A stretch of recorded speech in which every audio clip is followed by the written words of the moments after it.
Hello, and thank you for taking a few moments to view this Tennessee Achieves Update webinar. What we're going to do today is sum up some of the content of the student mandatory meeting so that you're aware of what they're hearing and you can help them be successful over the next few months, because these next few months truly will be among the most critical in your time connecting with students and ensuring their success as enrolling in a post-secondary institution. I want to thank all of you for your hard work over the past 3 weeks to begin connecting with students. These first 3 weeks are so critical in establishing effective, communicative mentor-mentee relationships. And to hear from so many of you that you've had luck in scheduling those virtual video meetings, connecting with your students over the phone, or getting to know them, that's exciting for us. And we're thrilled to see those relationships really taking hold. We know that some of you have had a tougher time connecting with your students, and that's okay.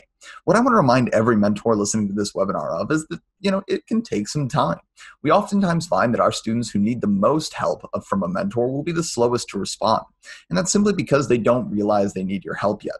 So we would encourage everyone viewing this webinar to be persistent and be consistent in reaching out to your students, because ultimately that's how you break through to them. And that's how you continue to remind them that you are there as a resource, an encourager, and a guide for them as they navigate the college going process. So thank you so much for your hard work in establishing these initial contacts. We're really excited to see these relationships continue to grow and to continue to take hold in the coming months. But what we want to do here today is briefly sum up some of the next upcoming expectations for your students. Obviously, one of those first ones is going to be viewing the mandatory meeting webinar, which is currently available on Tennessee Achieves Connect under the My Pathways tab. As long as your students click there, view the webinar, they will have completed this requirement. One of the next few things that we're going to have for your students will be able to be seen on page number 5 of your mentor handbook, because that's where the student checklist is. This is one of the most important pages that we have available for mentors and students, as it guides you through everything you need to know in the next few months to ensure your students' success.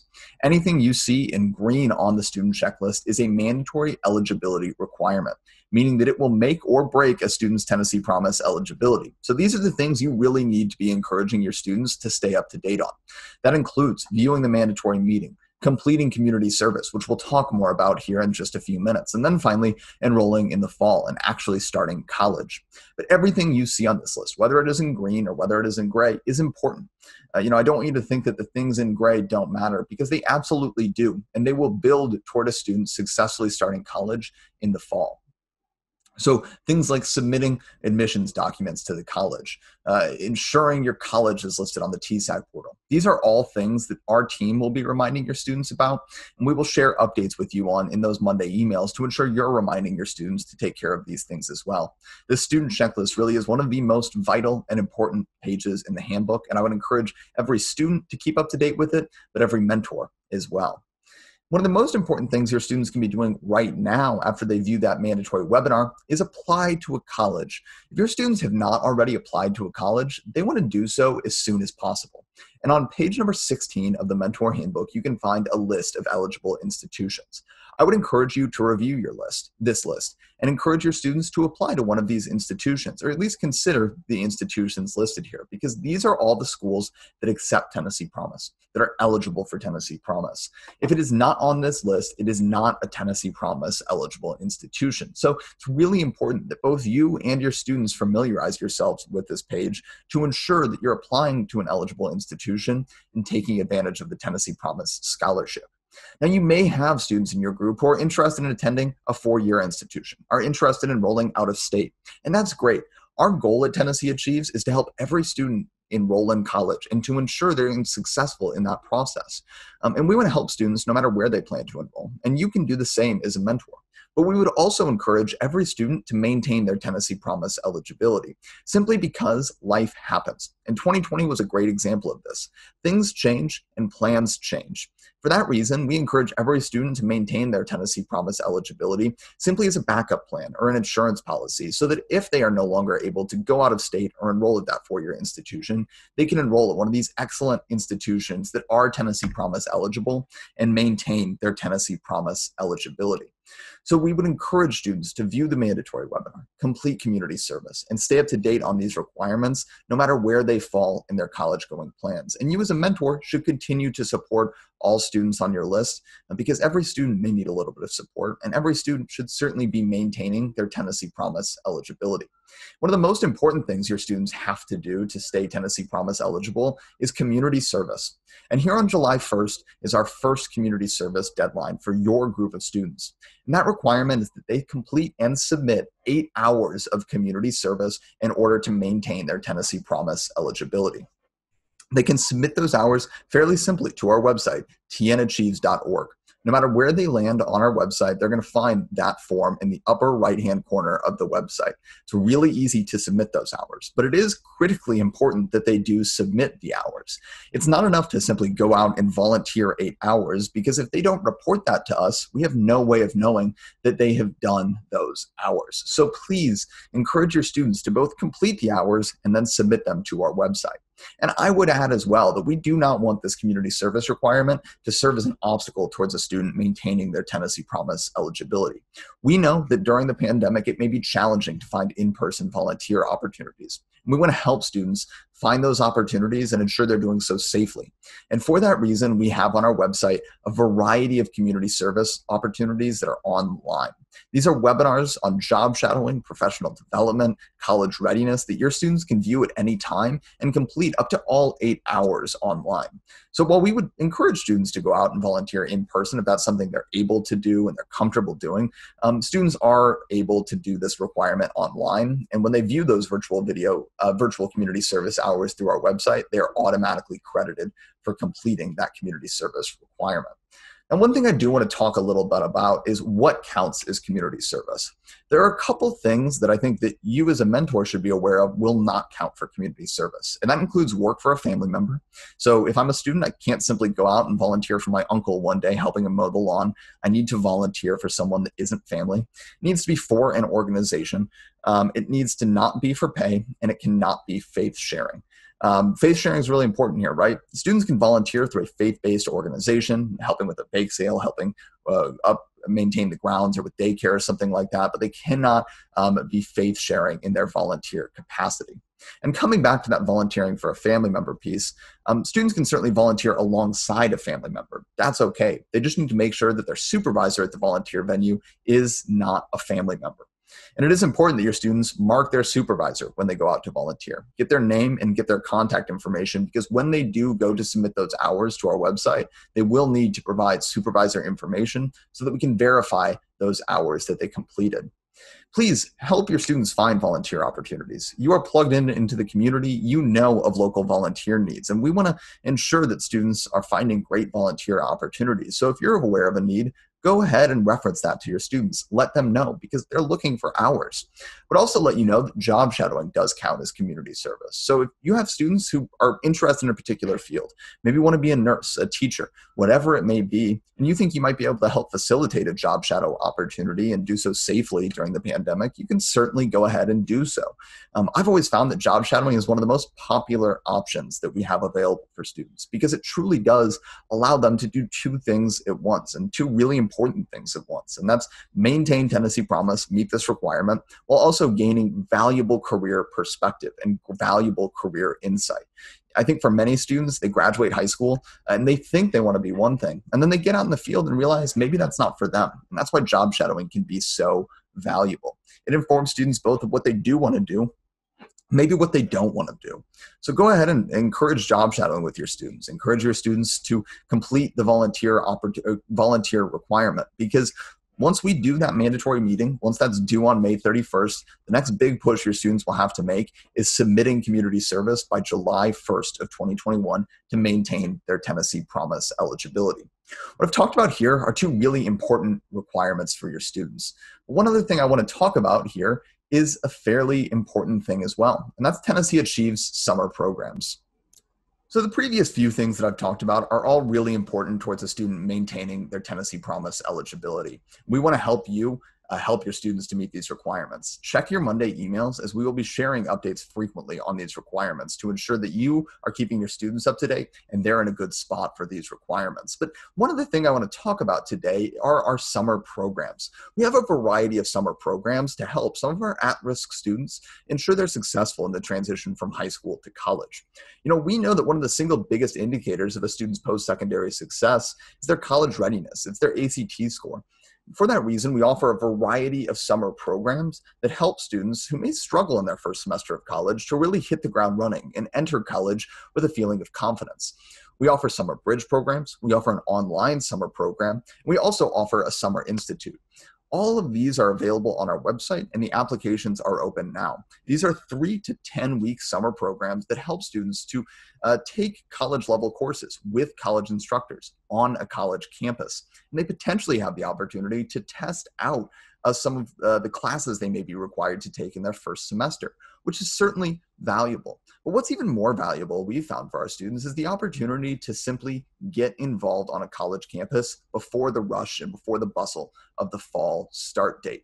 It gives them the opportunity to get their feet wet and begin to build a level of comfort with a college environment and college instructors, so that way they aren't too overwhelmed when they start in the fall.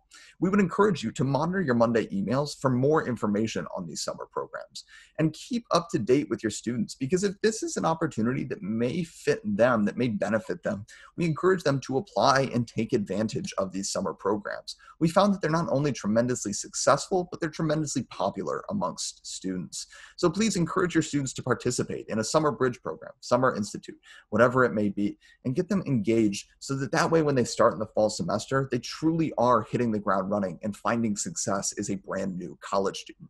One thing I should mention too with these programs, and possibly the best thing, is they are free. There's no cost to students to participate in these summer programs. And certainly something that you as a mentor can be encouraging them to engage in. Now, as we wrap up with today's webinar, I do want to provide a few brief reminders on Tennessee Achieves Connect and a few brief updates after hearing your feedback in the first few weeks of your engagement with students. We have been thrilled to see really a ton of engagement on the platform in 3 weeks. Mentors reaching out to students, students responding, scheduling virtual video meetings, all the things we had hoped you would be able to do in the platform. We've been happy to see these things come to life. We want to remind you that you have a variety of tools available to effectively connect with students. Tennessee Achieves Connect hopefully makes it more efficient, hopefully makes it easier to serve students virtually. But remember, you have their phone numbers and you have their email addresses and you have their parent contact information. You are not bound to only reaching out via Tennessee Achieves Connect. Feel free to send your students a text message. This is probably going to be the quickest way to get in touch with them oftentimes. Shoot them an email, get in touch with their parents. Tennessee Achieves Connect is simply one tool in your Tennessee Achieves toolbox. Use a variety of tools to get through to students, because while we're excited about Connect and we think it's going to make your life as a mentor easier and more effective in the long run, we know that the most important thing right now is establishing initial contact with students and building those effective relationships. So with that said, I do want to jump into Tennessee Achieves Connect for just a few moments to introduce you and share to you a few pointers and tips that you can use to make the platform work better for you as you've started to work with students.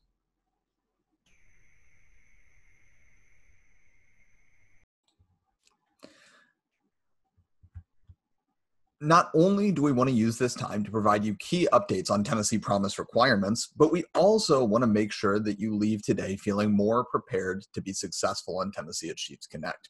And that's why I'm going to take this opportunity to address 3 recurring questions we've received from mentors like yourself on how you can successfully use the platform and navigate working with your students.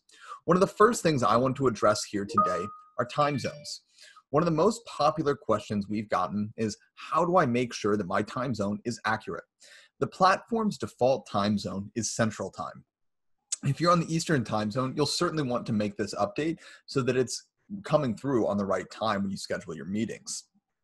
To make this update, simply click My Preferences from the upper right-hand corner navigation box. We'll click My Preferences. We'll be redirected to this familiar account management page.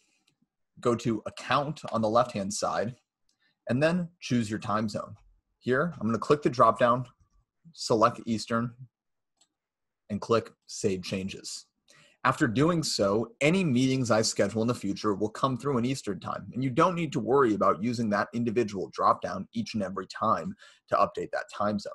Certainly a step that all mentors and students on the Eastern time zone will want to take. One of the other popular recurring questions we've received is, how do I find my students' profile information? Where do I see how many community service hours they've done, etc., etc.? And to do so, you simply need to click My Connections. Once you've arrived on your connections page, you'll find the familiar communications hub where you can click each individual student and message with them back and forth. I want to navigate to Luke's profile, and to do so, I'm going to click this Manage Conversation button in the upper right-hand column, and I'm going to click View Luke's Profile. From here, I'll see a little preview pop up where he's inputted his biography as well as his current high school experience. To view the full profile with all of his information, you simply need to click their name. And then you'll be directed to their profile page where you can see their interests, their education experience, as well as their community service hours and webinar status, and all the pertinent information you may need to find and support that student. Finally, I want to show you where you can find your student's mandatory webinar. So as your students take the time over the next 2 months to view their mandatory meeting webinar, they may ask, where do I find it? And the easy response is on Tennessee Achieves Connect. But once they get there, it's really important that your students visit My Pathways, because this is where they can view the entire mandatory webinar and receive credit. From the homepage of Tennessee Achieves Connect, they have two options. Either they can click Pathways in the upper navigation bar or Pathways under My Dashboard. I'll go ahead and click here. And then I'm going to be directed to a list of pathways. Now, this student only has one pathway, and it's the 2021 Tennessee Promise Mandatory Meeting webinar. To get started on that webinar, simply click View or Start there in the bottom right-hand corner and follow the steps accordingly. So here we have information on how to successfully view the webinar. I'll go ahead and click Next Step. Students simply need to click Play to view the webinar, and they need to view it in its entirety to receive credit. And then finally, they click Next Step and answer a few final questions on the webinar. So they must answer these questions and mark the correct responses in order to receive credit. So take their time, answer their questions, and then finally click Finish or Exit, and they will be credited for completing the webinar. The student does have to complete all 3 steps in order to be credited for viewing the webinar. So that's really important. And students should take their time when viewing the webinar and take the time to absorb all 40 minutes of it, because the information we've added there is so critical to your success, to a student's success and their ability to maintain Tennessee Promise eligibility. We hope you found these few Connect pointers to be helpful. As a reminder, our team is offering mentor hours for the foreseeable future when you can join us and ask questions about Connect or mentoring in general. We would encourage you to monitor your Monday emails and join one of those sessions, because we found these are an excellent opportunity to engage with our team and learn best practices from other mentors. And keep an eye out as well for additional information on how you can effectively leverage the Tennessee Achieves Connect platform and build meaningful, effective relationships with your students in the months to come. I assure you that your efforts to remain connected to students over these next few months will be more important than ever before. Keeping them goal-oriented and focused on their why as they pursue college enrollment really is a critical goal for you as a mentor, and making sure they're successful in starting in the fall can help to ensure that we continue to move forward and we see more students engaging in the college going process. Thank you so much. And as always, please feel free to reach out to our team if we can help at all. We're here to support you, and we want to make sure that you're able to serve as the best resource possible for your students. Thank you.